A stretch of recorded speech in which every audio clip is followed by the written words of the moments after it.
जय श्री कृष्ण। मैं आचार्य ज्योति स्वागत करती हूँ आप सभी का वैदिक एस्ट्रो केंद्र में। ग्रहों के विश्लेषण की श्रृंखला में आज हम बात करेंगे चंद्रमा के बारे में। चंद्रमा का कुंडली में, जन्म कुंडली में या ज्योतिष में क्या स्थान होता है, क्या प्रभाव होता है, उसको आज हम समझेंगे।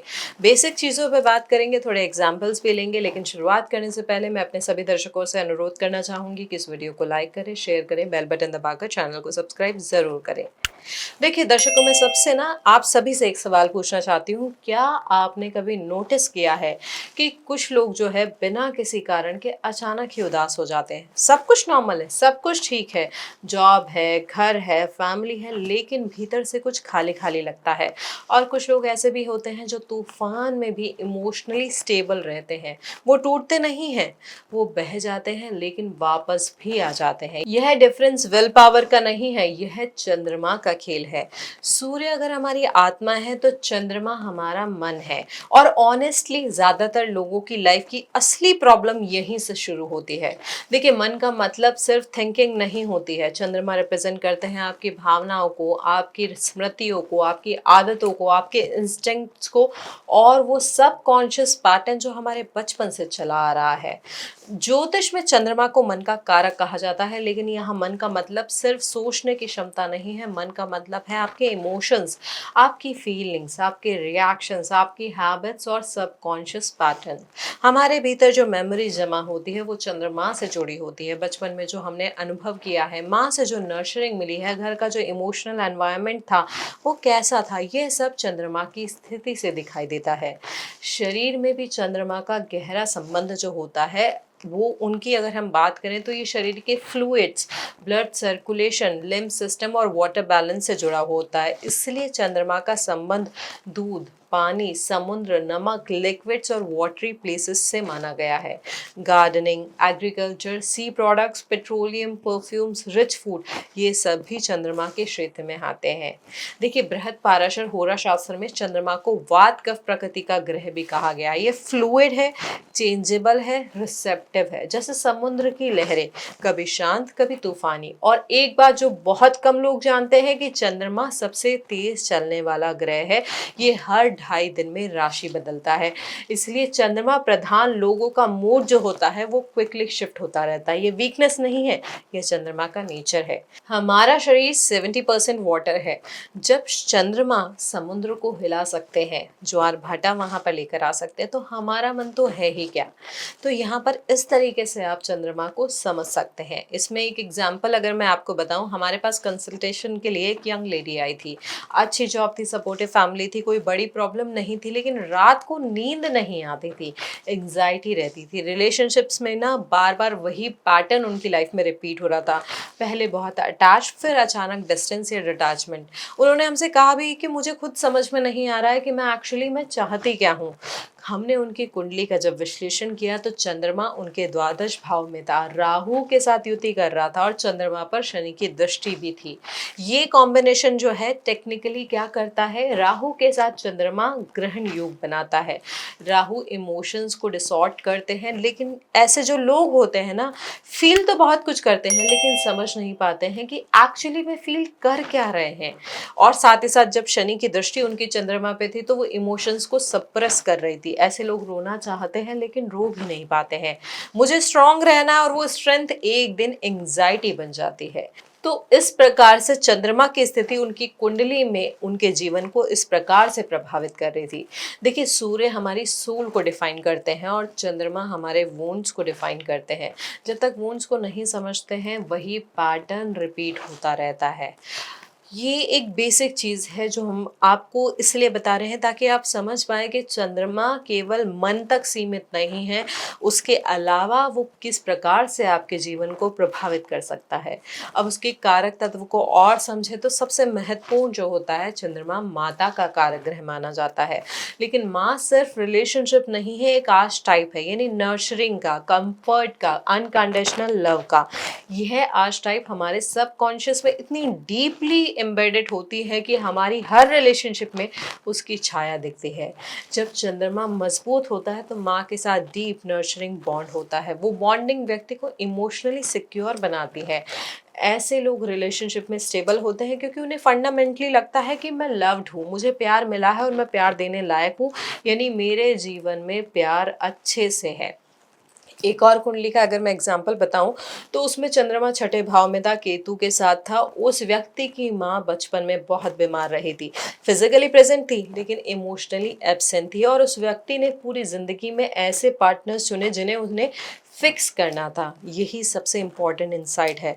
चंद्रमा की प्लेसमेंट बेसिकली हमें बताती है कि हमारे इमोशनल पैटर्न्स कहाँ से आ रहे हैं।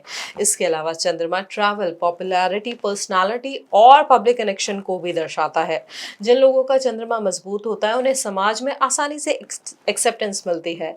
लोग उनकी प्रेजेंस में कंफर्टेबल फील करते हैं। देखिए, जैसे मैंने आपको शुरुआत में भी बताया कि चंद्रमा का संबंध दूध, समुद्री चीज़ों, परफ्यूम्स, लग्जरी फूड, लिक्विड्स और पेट्रोलियम प्रोडक्ट्स से भी होता है। साथ ही हॉस्पिटैलिटी जो होती है, जो ये इंडस्ट्री है, रेस्टोरेंट्स जो होते हैं, होटल्स जो होते हैं, shipping, navy, tourism, advertising, journalism, इन सभी क्षेत्रों में भी चंद्रमा का प्रभाव देखा जा सकता है। हेल्थ के संदर्भ में चंद्रमा आपके lungs, stomach, blood, uterus, ovaries, bladder और हार्मोनल बैलेंस को प्रभावित करते हैं। अगर चंद्रमा पीड़ित हो जाए तो anxiety, insomnia, digestive issues, asthma, cough, skin diseases, anaemia या हार्मोनल इम्बैलेंस जैसी समस्याएं देखने को मिल सकती है। इसलिए किसी व्यक्ति को मानसिक और भावनात्मक स्थिति को समझने के लिए चंद्रमा की स्ट्रेंथ बहुत महत्वपूर्ण होती है। अब देखिए, हम इसमें और टेक्निकली जाते हैं क्योंकि हमने एक बेसिक समझा है कि चंद्रमा आखिर होता क्या है। अब हम बात करें स्वराशि की, उच्च राशि की और नीच राशि की, तो वृषभ राशि में चंद्रमा 3 डिग्री पर उच्च के होते हैं। अब वृषभ राशि में ही क्यों? देखिए, वो पृथ्वी तत्व की राशि होती है जो स्टेबल होती है, ग्राउंडेड होती है, जहाँ पर पेशेंस होता है। यहाँ चंद्रमा को ना सॉलिड फाउंडेशन मिलती है। ऐसे लोग क्राइसिस में भी पैनिक नहीं करते हैं। ऐसे ही हमारे पास एक कुंडली विश्लेषण के लिए आए थे व्यक्ति, वो बिजनेस ओनर थे।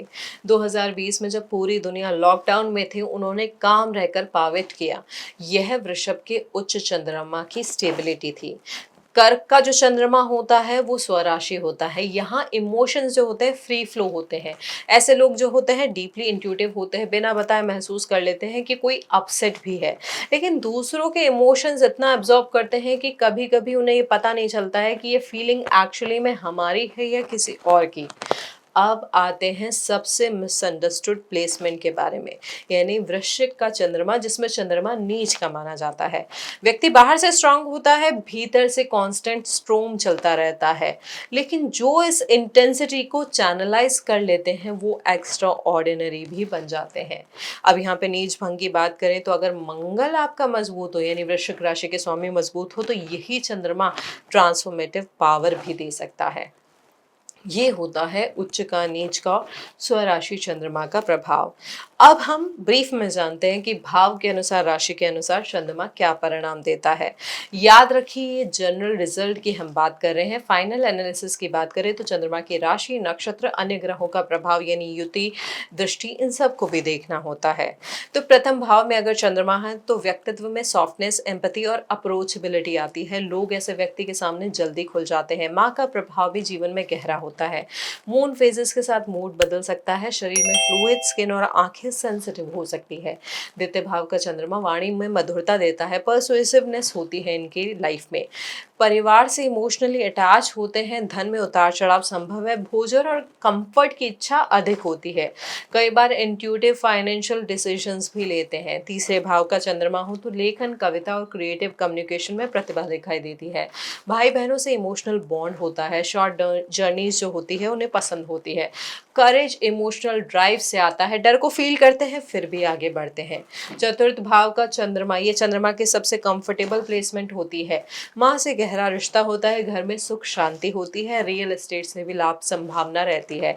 इमोशनल सिक्योरिटी ही असली वेल्थ होती है इनके लिए। चेंज और रिलोकेशन इमोशनली हैवी फील करते हैं। यहाँ पर पंचम भाव का अगर चंद्रमा हो तो क्रिएटिव इंटेलिजेंस बहुत अच्छी होती है, बच्चों से डीप इमोशनल बॉन्ड बनता है, रोमांस में इंटेंस फीलिंग होती है, स्पेकुलेशन में इंट्यूशन इनका काम कर सकता है, लेकिन इम्पल्सिव डिसीजन नुकसान दे सकते हैं इनके लिए। छठे भाव का चंद्रमा ना इमोशनली सेंसिटिव होने के कारण क्रिटिसिज्म को डीपली फील करते हैं। वर्क प्लेस में इमोशनल कॉन्फ्लिक्ट भी संभव होता है, हेल्थ में डाइजेस्टिव या हार्मोनल इशू दिख सकते हैं, लेकिन हीलिंग और सर्विस में नेचुरल टैलेंट इनके पास होता है। सप्तम का चंद्रमा हो तो पार्टनर इमोशनली एक्सप्रेसिव होता है और सेंसिटिव भी हो सकता है। मैरिज में इमोशनल कनेक्शन प्रायोरिटी होते हैं। पब्लिक में पॉपुलैरिटी मिलती है, लेकिन यहाँ पर पार्टनर पर इमोशनल डिपेंडेंसी की टेंडेंसी बढ़ जाती है, इसलिए बाउंड्रीज यहाँ पर बहुत ज़रूरी होती है सप्तम के चंद्रमा वाले जातकों को। अष्टम भाव का चंद्रमा हो तो साइकिक एबिलिटी और डीप इंट्यूशन दिखाई दे सकती है, अकल्ट और मिस्ट्रीज में इंटरेस्ट होता है, इनहेरिटेंस भी इनके लिए संभव होता है, लेकिन एंग्जाइटी, फियर ऑफ लॉस और अनएक्सप्लेन्ड मूड स्विंग्स भी इनके जीवन में बहुत ज़्यादा रहते हैं। ट्रांसफॉर्मेशन जो होता है इनकी लाइफ का थीम होता है। नवम भाव का चंद्रमा हो तो धर्म और फिलॉसफी में जेन्युइन इंटरेस्ट होता है, स्पिरिचुअल ट्रैवल भी संभव होते हैं, माँ या गुरु से धार्मिक संस्कार भी मिलते हैं, फॉरेन कल्चर की तरफ अट्रैक्शन होता है, फेथ इनका इमोशनल एंकर बन सकता है जीवन में। दशम का चंद्रमा हो तो करियर में पब्लिक फेसिंग रोल्स इन्हें सूट करते हैं, मासेस से कनेक्ट करने की नेचुरल एबिलिटी इनके पास होती है, फेम भी आती है लेकिन उसमें थोड़ा सा फ्लक्चुएशन रहता है। माँ का करियर पर इन्फ्लुएंस थोड़ा ज़्यादा होता है, पॉलिटिक्स, सोशल वर्क, एंटरटेनमेंट में अच्छे परिणाम भी इनको मिल सकते हैं। एकादश भाव का चंद्रमा हो तो सोशल सर्कल वाइड और इमोशनली रिच होता है, बड़े गोल्स इमोशनल मोटिवेशन से पूरे होते हैं, फीमेल फ्रेंड्स इन्फ्लुएंशियल हो सकती है आपके लाइफ में, गेन्स होते हैं लेकिन इनकंसिस्टेंसी उसमें थोड़ी सी रहती है। कम्युनिटी वर्क में भी सेटिस्फैक्शन आपको अच्छे से मिलता है। द्वादश भाव का चंद्रमा हो तो स्ट्रॉन्ग इंट्यूशन होता है, विविड ड्रीम्स भी हो सकते हैं, स्पिरिचुअल इंक्लाइनेशन थोड़ा ज़्यादा दिखाई देता है, फॉरेन लैंड में सेटलमेंट की संभावना भी होती है, लेकिन इंसोमेनिया, अनएक्सप्लेन एंग्जाइटी और इमोशनल विड्रॉल की टेंडेंसी भी हो सकती है। सॉलिट्यूड में रिचार्ज होते हैं ये जातक। अब राशि के अनुसार बात करें तो मेष का अगर चंद्रमा है तो इमोशनल जो इमोशंस होते हैं बेसिकली वो फास्ट और इंटेंस होते हैं, बहुत जल्दी रिएक्ट करते हैं, जल्दी भूल भी जाते हैं और इम्पल्सिव डिसीजन की टेंडेंसी इनकी रहती है। इंडिपेंडेंट और सेल्फ रिलायंट नेचर इनका होता है। वृषभ का चंद्रमा हो तो सबसे स्टेबल इमोशनल नेचर बन जाता है, पेशेंट होते हैं, ग्राउंडेड होते हैं, रिलायबल होते हैं, एक बार ट्रस्ट कर ले तो लाइफ टाइम निभाते हैं, मटेरियल सिक्योरिटी से इमोशनल पीस इनको मिलती है। मिथुन का चंद्रमा होने पर इमोशंस को इंटेलेक्चुअलाइज किया जाता है, फील करने से पहले एनालाइज करते हैं, कम्युनिकेशन इमोशनल रिलीज बन जाता है। कर्क का चंद्रमा हो तो सबसे इंट्यूटिव और नर्चरिंग नेचर बनता है जातक का, दूसरों का दर्द जो है डीपली फील होता है, होम और फैमिली सबसे बड़ा इमोशनल बेस होता है इनके लिए। सिंह में चंद्रमा हो तो इमोशंस एक्सप्रेसिव होते हैं, ड्रामेटिक भी होते हैं, रिकग्निशन और अप्रिसिएशन इनको ज़रूरी लगता है, क्रिएटिव एक्सप्रेशन इनके लिए इमोशनल थेरेपी भी बन जाता है। कन्या का चंद्रमा हो तो इमोशंस को एनालाइज करते हैं, वो ओवर थिंकिंग और वरी की टेंडेंसी थोड़ी ज़्यादा रहती है, दूसरों की मदद करने से इमोशनल सेटिस्फैक्शन इनको मिलता है। अब यहीं पे तुला का चंद्रमा हो तो हार्मनी और बैलेंस की ज़रूरत इन्हें जीवन में रहती है, रिलेशनशिप इमोशनल सेंटर बन जाती है, ब्यूटी और आर्ट से इमोशनल नरिशमेंट इनको मिलता है। वृश्चिक का चंद्रमा हो तो इमोशंस बहुत डीप और इंटेंस होते हैं, ट्रस्ट बनाने में समय ज़रूर लगता है लेकिन एक बार अगर बन जाए तो बहुत ही मजबूत होता है। अब धनु का अगर चंद्रमा हो तो यहाँ पर इमोशंस ऑप्टिमिस्टिक और एक्सपेंसिव होते हैं, यहाँ पर फ्रीडम और एक्सप्लोरेशन से ज़्यादा इमोशनल फ्रेशनेस आपको मिलती है। मकर का चंद्रमा होने पर इमोशंस डिसिप्लिन होते हैं, कंट्रोल होते हैं, यहाँ पर अपने वल्नरेबिलिटी को दिखाना आपको अनकंफर्टेबल लग सकता है, अचीवमेंट से इमोशनल सिक्योरिटी भी ऐसे जातकों को मिलती है। कुंभ का चंद्रमा हो तो इमोशंस को डिटैच होकर ऑब्जर्व करने की टेंडेंसी होती है, ह्यूमैनिटेरियन जो कॉजेस होते हैं उनसे आपको इमोशनल कनेक्शन मिलता है, बनता है। मीन का चंद्रमा हो तो सबसे कंपैशनेट और सेंसिटिव नेचर आपका बनता है, बाउंड्रीज बनाना मुश्किल होता है आपके लिए, स्पिरिचुअलिटी और इंट्यूशन से डीप कनेक्शन भी होता है ऐसे जातकों का। अब यहाँ पर ये हमने राशि अनुसार बहुत ब्रीफली समझा है और भावों के अनुसार समझा है। अब हम बात करें कुछ मेजर युक्ति की, तो देखिए चंद्रमा का साथ अगर बृहस्पति की युति हो रही है तो उसे गज केसरी योग कहा जाता है, यानी जब गुरु और चंद्रमा केंद्र में हो, 1 4 7 10 भाव में हो तो गज केसरी योग बनता है। विजडम, जेनरोसिटी और नेचुरल लीडरशिप देता है ये जो प्रभाव होता है इस ग्रह की युति का। चंद्रमंगल योग हो तो पैशन और इमोशंस का कॉम्बिनेशन बनता है, जो करते हैं पूरे दिल से करते हैं। इन्हें धन संपदा, स्पेशली लिक्विड कैश, लिक्विड धन संपत्ति की प्राप्ति बहुत ज्यादा होती है। चंद्रमा और शनि का जो योग होता है वो सबसे चैलेंजिंग कॉम्बिनेशन माना जाता है। यहाँ पर ना बहुत ज़्यादा ना टेंशन रहती है, इनर टेंशन जिसे हम कहते हैं, लेकिन जो इससे मास्टर कर ले वो एक्स्ट्रा ऑर्डिनरी रेजिलियंस जीवन में लेकर आ सकता है। अब इसी प्रकार से जो ग्रहण योग बनता है, चाहे चंद्रमा राहु के साथ युति कर रहे हैं या केतु के साथ, यहाँ पर मेडिटेशन और ग्राउंडिंग ऐसे लोगों के लिए बहुत ज़रूरी होती है, अन्यथा वो जीवन भर उतार चढ़ाव एंग्जाइटी से ही जूझते रहते हैं। अब एक और चीज महत्वपूर्ण जो है, चंद्रमा का नक्षत्र। देखिए, चंद्रमा जिस नक्षत्र में होते हैं उसे जन्म नक्षत्र कहा जाता है। ये इमोशनल कोर को डिफाइन करता है। जैसे रोहिणी अगर आपका जन्म नक्षत्र है तो आप नेचुरली अट्रैक्टिव होंगे, क्रिएटिव होंगे, मटेरियल कंफर्ट्स पसंद करने वाला स्वभाव होगा आपका। अश्लेषा का चंद्रमा है अगर जन्म नक्षत्र है आपका तो डीपली पर्सपेक्टिव होंगे, ऑलमोस्ट साइकिक परसेप्शन आपका होगा। अनुराधा अगर आपका जन्म नक्षत्र है तो लॉयल्टी और डीप फ्रेंडशिप का ये जो नक्षत्र है संकेत देता है। तो सिर्फ राशि देखने से पूरी कहानी नहीं मिलती, नक्षत्र देखने से डेप्थ मिलती है। अब यहाँ पे स्वास्थ्य के लिहाज से कुछ चीज़ें हमने आपको शुरुआत में भी बताई थी, लेकिन यहाँ पर यह भी समझिए कि जो आपका नर्वस सिस्टम होता है, फ्लूइड्स होते हैं, लंग्स होते हैं, डाइजेस्टिव सिस्टम जो होता है उसके कारक चंद्रमा माने जाते हैं। पीड़ित चंद्रमा आपको anxiety, depression, insomnia, hormonal imbalance देते हैं। खास तौर पे महिलाओं के स्वास्थ्य के विश्लेषण में चंद्रमा बहुत क्रिटिकल होते हैं, क्योंकि मेंस्ट्रुएशन साइकिल जो होती है और हार्मोन से इसका डायरेक्ट कनेक्शन माना जाता है। मॉडर्न साइकोलॉजी में जिसे इमोशनल डिसरेगुलेशन कहा जाता है, ज्योतिष से पीड़ित चंद्रमा से कनेक्ट करता है। तो दर्शकों, ये है चंद्रमा का आधार। ज्योतिष में चंद्रमा किस प्रकार से आपकी कुंडली को, जीवन को प्रभावित करता है, उसका हमने बेसिक समझा है कंसेप्ट, किस तरीके से ब्रीफली। अब देखिए, जैसे मैं आपको बताती हूँ, यहाँ पर वर्ग कुंडली, नक्षत्र, विंशोपक बल, षड बल, बहुत सारी और चीज़ें हैं जिनको हमको समझना होता है। केवल यही नहीं होता है कि चंद्रमा लग्न में आ गया, चंद्रमा मेष राशि में आ गया तो ये परिणाम होना चाहिए, लेकिन जातक ये सोचे ये परिणाम तो मेरे जीवन में है ही नहीं। तो यहाँ पर उसका प्रभाव देखते हैं कि हम वो नवांश में कहाँ गया है, वर्ग कुंडली में कहाँ गया है, कौन कौन से ग्रह उसके साथ युति कर रहे हैं, दृष्टि कर रहे हैं, इन सब का समग्र प्रभाव कुंडली के उस भाव, उस ग्रह के विश्लेषण पर पड़ता है।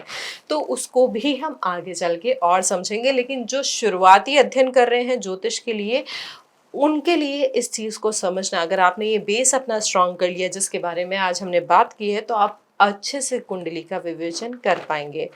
और हमारे जो दर्शक हैं जो इसको समझने का प्रयास कर रहे हैं, अपनी कुंडली को देखने के लिए, जानने के लिए, तो वो इसको अच्छे से देखकर समझ सकते हैं। साथ ही कुछ आसान से उपाय भी कर सकते हैं जो हम एक ग्रह के अनुसार भी बता रहे हैं। लेकिन ये ध्यान रखिए कि कुंडली का विश्लेषण बहुत महत्वपूर्ण होता है, क्योंकि कोई भी उपाय, देखिए जनरल उपाय तो कोई भी कर सकता है, लेकिन कुंडली में नवांश में उसकी स्थिति कैसी है, उसका प्रभाव आपके जीवन पे कैसा पड़ रहा है, वो बहुत महत्वपूर्ण होता है। इसलिए अपनी कुंडली का विश्लेषण करा के ही कोई महत्वपूर्ण उपाय किया कीजिए। अब देखिए, चंद्रमा की ऊर्जा को संतुलित करने के लिए आप क्या कर सकते हैं, सोमवार का व्रत कर सकते हैं। ये सिर्फ धार्मिक प्रैक्टिस नहीं है, ये सेल्फ डिसिप्लिन की ट्रेनिंग होती है। साथ ही आप चंद्रमा के बीज मंत्र का जाप कर सकते हैं। शुक्ल पक्ष के पहले सोमवार से शुरू करें। चंद्रमा को, पूर्णिमा के चंद्रमा को या शुक्ल पक्ष के चंद्रमा को अर्घ भी दे सकते हैं। अगर हम रत्नों की बात करें तो पर्ल इसका स्टोन होता है, यानी मोती आप पहन सकते हैं, लेकिन जैसा मैं बताती हूँ कि कुंडली विश्लेषण के बाद ही कोई रत्न पहनना चाहिए। मेडिटेशन और जर्नलिंग सबकॉन्शियस को कॉन्शियस बनाने का सबसे इफेक्टिव तरीका माना जाता है, और ये चंद्रमा का बहुत महत्वपूर्ण उपाय होता है। तो जिन भी जातकों को एंग्जाइटी की प्रॉब्लम है, स्लीपलेस की प्रॉब्लम है, इंसोमेनिया है, वो ये चीज़ ज़रूर करें और हमें कमेंट में ज़रूर बताएं कि 28 दिन लगातार करने के बाद आपको उसका क्या परिणाम मिला। देखिए दर्शकों, चंद्रमा जो हमने इतनी सारी बात की, इतनी चीज़ें समझी, ये देखिए प्रैक्टिकली जब आप देखते हैं हर रात वो आकाश में होता है, हर रात अलग अलग शेप में होता है, कभी पूरा, कभी आधा, कभी बेरली दिखता है। यही बेसिकली हमारा मन है। मजबूत चंद्रमा का मतलब ये नहीं है कि हम कभी टूटते नहीं हैं। मजबूत चंद्रमा का मतलब है हम टूटने के बाद वापस आना जानते हैं। सूर्य हमें बताते हैं हम कौन हैं, चंद्रमा हमें बताते हैं हम कैसा फील कर रहे हैं। और ऑनेस्टली अगर आपको बताएं तो ज़्यादातर लोगों की ज़िंदगी फीलिंग्स से ही चलती है, फैक्ट से नहीं। दर्शकों, ये विश्लेषण आपको अच्छा लगा हो तो इस वीडियो को लाइक करें, शेयर करें, बेल बटन दबाकर चैनल को सब्सक्राइब ज़रूर करें और हाँ, कमेंट में अपने चंद्रमा के बारे में ज़रूर बताएं। मिलते हैं अगले वीडियो में जिसमें हम बात करेंगे मंगल की। मंगल वो ग्रह है जो हमें एक्शन में लेकर आते हैं। सूर्य डायरेक्शन देते हैं, चंद्रमा इमोशंस देते हैं, लेकिन मंगल हमें एक्चुअली मूव करते हैं। अगली बार उन्हें समझेंगे। हरिओम।